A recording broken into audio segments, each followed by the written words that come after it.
नमस्कार दोस्तों, आपका स्वागत है। आज मैं आपको अमावस्या और पूर्णिमा, दो बहनों की कहानी सुना रहे हैं। मित्रों, किसी समृद्ध राज्य में राजा धर्मपाल और रानी लीलावती राज करते थे। उनके दो पुत्र, जिनके नाम वीरेंद्र और शौर्य थे, तथा उनकी दो पुत्रियां थीं। एक बेटी का नाम अमावस्या था और दूसरी का नाम पूर्णिमा। पूर्णिमा, जिसका मुख चंद्रमा जैसा दिव्य था, वह सुबह से संध्या तक मंदिर में भगवान शिव की आराधना करती, गरीबों को भोजन देती, तुलसी को जल चढ़ाती, अपने माता पिता की सेवा करती थी। पूर्णिमा बहुत ही धार्मिक प्रवृत्ति की थी। वह हमेशा पूजा पाठ किया करती, गरीबों की सेवा करती और घर का सारा और सभी प्रकार का काम भी करती थी। लेकिन वहीं दूसरी ओर अमावस्या, जिसे राजसी ठाठ पसंद थे, वह दिन भर श्रृंगार करती, नौकरों पर चिल्लाती, पूजा को व्यर्थ का कर्म कहती। अमावस्या को पूजा पाठ में कोई रुचि नहीं थी। वह न तो पूजा करती थी और न ही कोई काम करती थी। लेकिन दोनों बहनें एक दूसरे को बहुत प्यार करती थीं, क्योंकि पूर्णिमा का स्वभाव बहुत ही अच्छा था। हालांकि राजा रानी का व्यवहार पूर्णिमा के प्रति अच्छा नहीं था। वे अमावस्या और अपने दोनों पुत्रों को ज्यादा प्यार करते थे। धीरे धीरे समय बीतता गया और राजा रानी के बच्चे बड़े हो गए। फिर एक दिन की बात है, राजा ने अपने बेटों का विवाह कर दिया और अब बेटियों की शादी की बारी आई। तब सभी ने राजा से कहा, अब इनका विवाह कर दीजिए। तब राजा ने कहा, हां, विवाह तो करना ही है। तब रानी ने राजा से कहा, महाराज, पूर्णिमा तो साधारण ब्राह्मण के योग्य है, इसे किसी गरीब के घर ब्याह दो। और हां, भूल से पूर्णिमा का विवाह किसी बड़े घर में मत करना, क्योंकि इसे तो भजन कीर्तन, पूजा पाठ और कहानियां सुनना पसंद है। अगर यह बड़े घर में गई तो यह सब नहीं कर पाएगी, इसलिए इसकी शादी किसी गरीब के घर में ही कर दीजिए। तब राजा साहब ने कहा, ठीक है। फिर से रानी ने कहा, महाराज, अमावस्या भी तो विवाह के योग्य है। अमावस्या तो एक राजकुमारी जैसी है, इसके लिए भी वर देखिए और दोनों बहनों का विवाह एक साथ कर दीजिए। तब राजा ने पास के गांव के राजा के बेटे के साथ अमावस्या का विवाह कर दिया और उसी गांव के एक गरीब किसान के बेटे के साथ पूर्णिमा का विवाह कर दिया। जब राजा ने रानी को यह बताया तो वह बहुत खुश हुई। मित्रों, अब राजा और रानी ने बिना किसी विचार के अपनी ही बेटियों के बीच पक्षपात किया। रानी के कहने के अनुसार अमावस्या का विवाह धनवान राजकुमार से हुआ। उसे सोने चांदी की पालकी, नौकर चाकर दिए गए। वहीं दूसरी ओर बेचारी पूर्णिमा को एक किसान के घर भेज दिया गया। उसे केवल एक पुरानी साड़ी और बस एक तुलसी का पौधा दिया गया। तब रानी मन में सोचती हुई कहती हैं, अब देखते हैं कि पूर्णिमा गरीब किसान के घर कैसे रहती है। क्या वह वहां भी पूजा पाठ करती है? देखते हैं भगवान उसकी क्या और कैसे मदद करते हैं। अब उन दोनों की विदाई हो जाती है। अमावस्या और पूर्णिमा अपने अपने ससुराल में चली जाती है। अमावस्या तो अब किसी महारानी की तरह अपना जीवन सुखपूर्वक और ऐशों आराम के साथ गुजार रही थी। वहीं पूर्णिमा भी अपने भाग्य और भगवान के भरोसे पर खुशहाल जीवन व्यतीत कर रही थी। अमावस्या का पति, जो एक राजकुमार था, वह भी बड़ा घमंडी था, किंतु पूर्णिमा का पति शांत और सुशील स्वभाव का था। अब कुछ दिनों का समय इसी तरह से गुजर जाता है और फिर एक दिन की बात है, अमावस्या ने अपने घर पर शिव चालीसा का आयोजन किया और इस आयोजन में उसने गांव की सारी महिलाओं को आमंत्रित किया। सारी अड़ोस पड़ोस की औरतों को भी बुलाया, लेकिन अपनी बहन पूर्णिमा को उसने जानबूझकर नहीं बुलाया, क्योंकि उस गरीब बहन को अपने घर में बुलाना पसंद नहीं था। उसे बुलाना मतलब अपने सम्मान में कमी नजर आ रही थी। तब वहीं पूर्णिमा अपने दरवाजे पर बैठी थी तो गांव की औरतों ने कहा, अरे पूर्णिमा बहन, तुम्हारी बहन के घर शिव चालीसा का पाठ है, तुम नहीं जाओगी? तब पूर्णिमा ने कहा, नहीं, मैं नहीं जा रही, क्योंकि मेरी बहन ने मुझे नहीं बुलाया है। तब गांव की औरतों ने कहा, नहीं बुलाया तो क्या हुआ, पूजा पाठ है, तुम चलो हमारे साथ। वैसे भी वह तो तुम्हारी बहन है, उसने सोचा होगा कि बहन तो आ ही जाएगी, उसे निमंत्रण की क्या आवश्यकता है। तब गांव की औरतों की बात मानकर पूर्णिमा शिव चालीसा में चली गई। जब अमावस्या ने पूर्णिमा को देखा तो वह गुस्से से बोली, अरे, जब मैंने तुम्हें नहीं बुलाया तो तुम मेरे घर क्यों आ गई? अब जब आ ही गई हो तो चुपचाप एक जगह बैठी रहना, इधर उधर मत घूमना। तूने तो आज मेरी इज्जत ही मिट्टी मिला दी है। जरा देखो अपने आप को, कैसे वस्त्र पहने हैं तुमने। जाओ उधर कोने में बैठो। और फिर उसने पूर्णिमा की गरीबी का बहुत मजाक भी उड़ाया। पूर्णिमा की आंखों से आंसू बहने लगे और वह भगवान शिव से प्रार्थना करने लगी। हे भगवान, मुझ पर आप कब कृपा करेंगे? आखिर मेरा कसूर ही क्या है? पूजा पाठ करना, गरीबों की सेवा करना, काम करना, क्या यह गलत है? हे भगवान, अब मुझ पर कृपा करो। थोड़ी ही समय के बाद इस तरह वह भगवान से विनती करती रही। शिव चालीसा पूरी हो गई और अमावस्या ने सबको प्रसाद दिया, लेकिन पूर्णिमा को प्रसाद नहीं दिया। अब निराश मन के साथ पूर्णिमा वहां से बिना प्रसाद के ही वापस अपने घर की ओर चली गई। मित्रों, रास्ते में वह सोचने लगी कि घर पर बच्चे प्रसाद मांगेंगे तो मैं क्या कहूंगी। फिर उसके मन में विचार आया, क्यों न मैं अपने भाई भाभी से मिलने अपने मायके चली जाऊं। फिर वह चलते चलते अपने मायके की तरफ बढ़ने लगी। तभी उसे एक तुलसी का पेड़ दिखा। वहां एक चबूतरा बना था जिस पर एक बूढ़ी मां बैठी थी। उन बूढ़ी मां ने पूर्णिमा से पूछा, बेटी, तुम कौन हो और कहाँ जा रही हो? क्या तुम मेरी एक मदद कर सकती हो? तब पूर्णिमा ने अपना परिचय दिया। फिर बूढ़ी मां ने कहा, बेटी, देखो, मेरा तुलसी का पौधा सूख रहा है। इसमें थोड़ा जल डाल दो और चबूतरे की सफाई कर दो तो थोड़ी ठंडक मिलेगी। अब पूर्णिमा ने तुलसी को जल डाला और बूढ़ी मां को भी स्नान कराया। उसने उनके चरण दबाए। फिर पूर्णिमा ने पूछा, माँ जी, और कोई काम है क्या? तब प्रसन्न होकर बूढ़ी मां ने कहा, नहीं बेटी, और कुछ नहीं। तुमने मेरी बहुत अच्छी सेवा की है।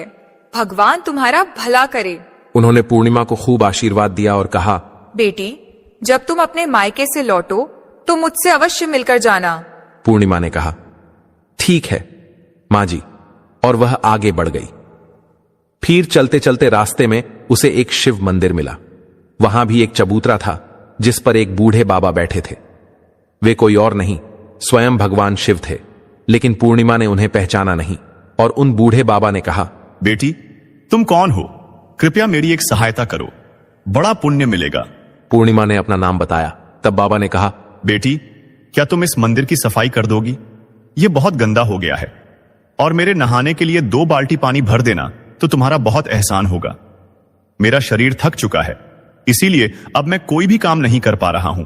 तब पूर्णिमा ने मंदिर की सफाई की, भगवान शिव की पूजा की और बाबा के लिए पानी भर दिया। फिर वह आगे बढ़ गई। फिर थोड़ा और आगे चलने पर उसे काली मां का मंदिर मिला।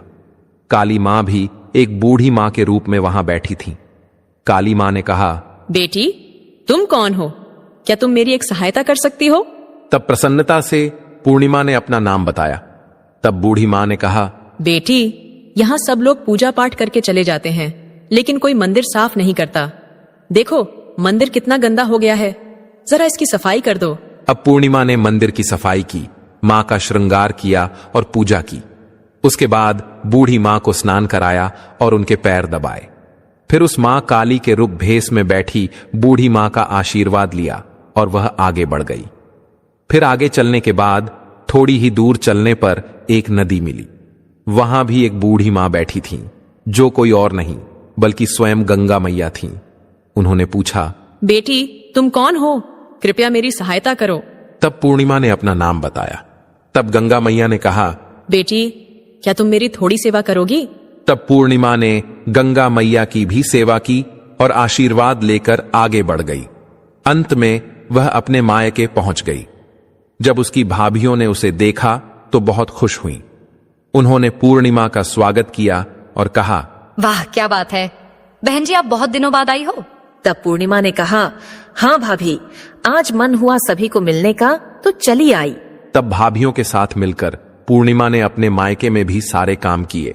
उन सभी ने खुशी खुशी एक साथ भोजन किया और रात को अलग अलग विषयों पर बातें भी की।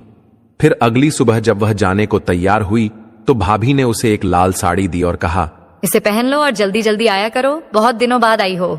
तभी पूर्णिमा ने लाल साड़ी पहन ली और 16 श्रृंगार कर लिया और एक भाभियों ने एक थैला भरकर उसे सामान दे दिया।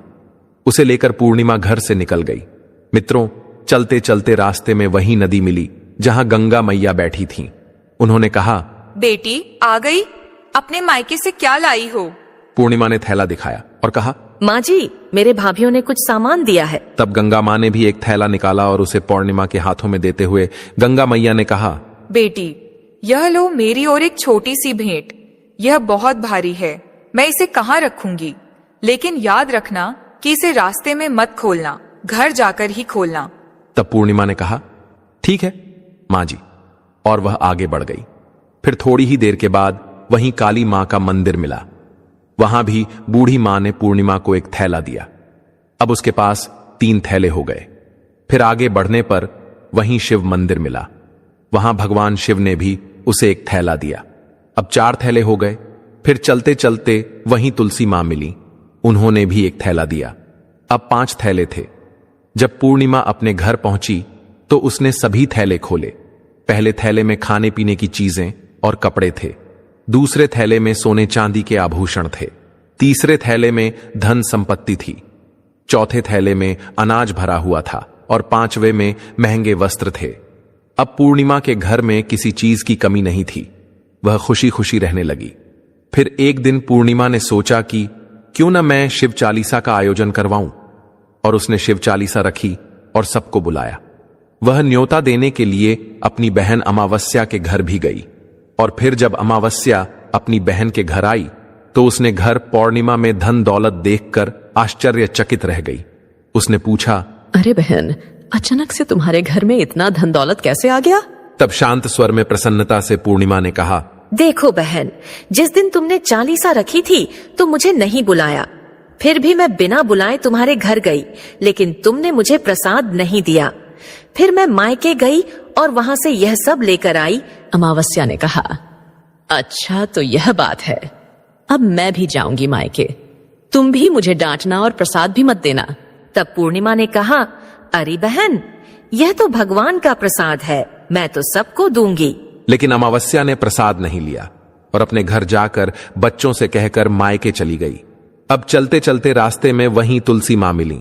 जब उन्होंने अमावस्या को कहा, बेटी, यह चबूतरा साफ कर दो और तुलसी में पानी डाल दो। कृपया मेरी मदद करो। तब क्रोध में आकर अमावस्या ने कहा, ये बुढ़िया, मैंने इतनी महंगी साड़ी पहन रखी है, ये गंदी हो जाएगी। मैं कुछ नहीं करूंगी। फिर आगे चलकर भगवान शिव मिले तो उनसे भी उसने ऐसा ही कहा। काली मां और गंगा मैया से भी उसने यही कहा। उसका अभद्र व्यवहार देखकर सभी देवी देवता रुष्ट हो गए। अब जब वह मायके पहुंची तो भाभियों ने उसे देखकर कहा, अरे महारानी, यह कहाँ से आ गई? इसे तो कुछ काम भी नहीं आता। बस आ गई अपना मुंह उठाकर मुफ्त में भोजन खाने के लिए। बिन बुलाए ही आती है, इसे कोई शर्म भी नहीं है। और तभी रात्रि में अमावस्या खाना खाकर सो गई। सुबह होने पर वह बोली, भाभी, मैं जा रही हूं। भाभी ने कहा, ठीक है, जाओ महारानी जी। तब अमावस्या ने कहा, भाभी, पूर्णिमा को तो आपने थैला दिया, मुझे कुछ नहीं दिया। भाभी ने कहा, जो तुम्हारे घर थैला पहुंच जाएगा। तब अमावस्या चल दी। रास्ते में गंगा मैया, काली मां, भगवान शिव और तुलसी मां सभी ने उसे थैले दिए। लेकिन जब वह घर पहुंची और थैले खोले तो एक में मिट्टी, दूसरे में पत्थर और तीसरे में सांप बिच्छू निकले। अमावस्या ने अपना सिर पीट लिया और कहा, हे भगवान, मुझे मायके में भी कुछ नहीं मिला और यहां भी कुछ नहीं मिला। फिर वह दौड़कर पूर्णिमा के पास गई और बोली, तुझे इतना सब कुछ मिला, मुझे कुछ भी नहीं। तब पूर्णिमा ने कहा, मैं मायके जाती हूँ तो भाभियों का काम करती हूँ। तुमने तो कभी भाभियों की मदद नहीं की। तुमने गंगा मैया, शिवजी, काली माँ और तुलसी माँ सभी को ठुकरा दिया। इसलिए भगवान ने तुम्हें कुछ नहीं दिया और उनका अपमान किया। तब अमावस्या ने कहा, बहन, मुझे माफ कर दो। मैंने सदा ही तुम पर अत्याचार किया। अब मैं भी भक्ति करूंगी। तब पूर्णिमा ने कहा, बहन, 3 सूत्र याद रखना। सदैव दूसरों पर दया करना, हमेशा और प्रतिदिन चालीसा पढ़ना। तीसरी बात, 108 बार ओम नमः शिवाय का जाप करना। इससे अब तुम्हारे सारे दुख दूर हो जाएंगे। घर आए लोगों की सेवा भी करना। अरे बहन, भगवान ने जो 3 सूत्र दिए हैं उन्हें प्रसाद के रूप में स्वीकार कर लेना और हृदय में बसा लेना। मैंने सच्चे मन से भगवान की पूजा की, सबकी मदद की, इसलिए मुझे सब कुछ मिला। तुम्हारे पास जो भी था वह तुम्हारे अहंकार के कारण खत्म हो गया। अब अमावस्या अपने घर गई और पूजा पाठ करने लगी। वह भगवान शिव से माफी मांगने लगी और धीरे धीरे उसकी भी परिस्थिति बदलने लगी। तो मित्रों, जय हो भगवान शिव की। अगर आपको यह वीडियो पसंद आया हो तो कमेंट बॉक्स में कमेंट करके जरूर बताइए। साथ ही इस वीडियो को ज्यादा से ज्यादा शेयर कीजिए और कमेंट में सच्ची श्रद्धा से ओम नमः शिवाय जरूर लिखें। आप सभी का धन्यवाद। राधे राधे सभी को। जय श्री कृष्ण। हर हर महादेव।